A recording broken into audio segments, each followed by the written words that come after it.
হ্যাঁ নিয়ে যাবো তো, কিন্তু এত রাত হয়ে গেল, তোর মা তো এখনো এলো না। ওই তো মা চলে এসেছে। আরে এত দেরি হলো তোমার? আর বলো না, দাসবাবুর বাড়িতে গিয়েছিলাম না, সব ঘটনা শুনে এলাম, ওই জন্য তো এত দেরি হলো।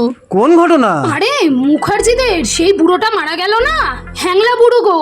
মারা যাওয়ার পরে এখন নাকি সারা পাড়ায় উৎপাত শুরু করেছে, কিন্তু সবার ঘরে ঘরে গিয়ে খাবার চাইতো, আর এখন মরে গিয়েও সুবিধাই হয়েছে। রাতের বেলা যার তার ঘরে ফ্রিজ খুলে নাকি খাবার খাচ্ছে, সকালে উঠে দেখছে খাবার লন্ডভন্ড হয়ে পড়ে রয়েছে জানো।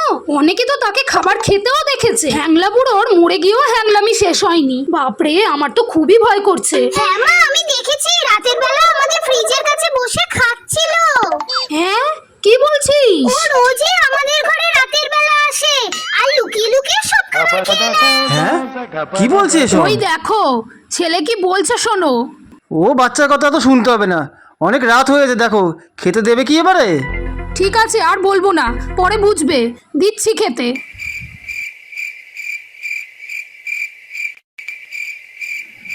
এই রাত হয়ে গেছে, এখন নিশ্চয়ই ওই হ্যাংলা দাদু এসেছে। কি করি, মাকে ডাকি। মা মা চলো দেখবে, চলো এসো, আসো না আমার সাথে। ওই দেখো। খাবার খাবার। হ্যাঁ তো, তুই ঠিকই বলেছিস, ওই তো। বাবা কি ভুতুরে কাণ্ড, যাই তোর বাবাকে ডাকি। না মা, এখন বাবাকে ডেকো না, আমি আছি তো।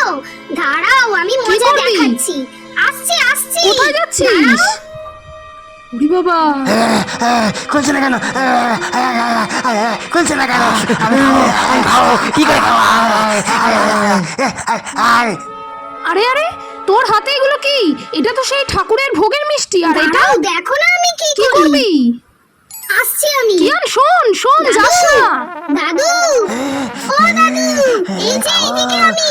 মিষ্টি খাবে? মিষ্টি এই যে, এই নাও। আর জলও আছে, খেয়ে নিও।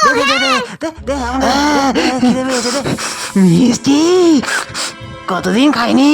আরে ওই দেখো কি দেখেছো?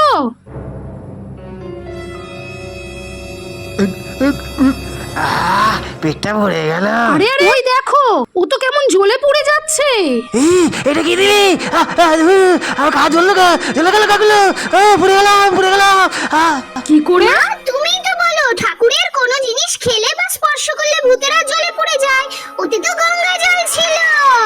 আরে জ্বলে গেলাম পুড়ে গেলাম, বাঁচাও পুড়ে গেলাম আমি। বলেছিলাম না, কি আনি একমাত্র জব্দ করতে পারবে। ঠিক হয়েছে দাদু, ঠিক ঠিক। আমি আবার